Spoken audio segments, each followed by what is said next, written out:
د طالبانو چارواکي وایي د ترکیې د سرې میاشتې ټول 950 ټنه مرسته شوي مواد نن د هرات تورغونډۍ بندر ته راورسېدل. دوستانو په سلامونو، نیکو هیلو مو هرکلی کوم.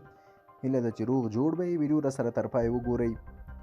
د ترکیې 250 ټنه مرسته هرات ته رسېدلې. د طالبانو چارواکي وایي د ترکیې د سرې میاشتې ټولنې 250 ټنه مرسته شوي مواد نن د هرات تورغونډۍ بندر ته راورسېدل. دا خبره د طالبانو یو ویاند انعام الله سمنګاني پر خپله ټویټر پاڼه لیکلې ده. څو ورځې وړاندې د ترکیې د سرې میاشتې ټولنې مشر کابل کې وویل دوی به په 2 جپو کې 12,500 ټنه بشري مرسته افغانستان ته ولیږي. په دې مرستو کې خوراکي او غیر خوراکي توکي او دغه راز دارو درمل شامل دي.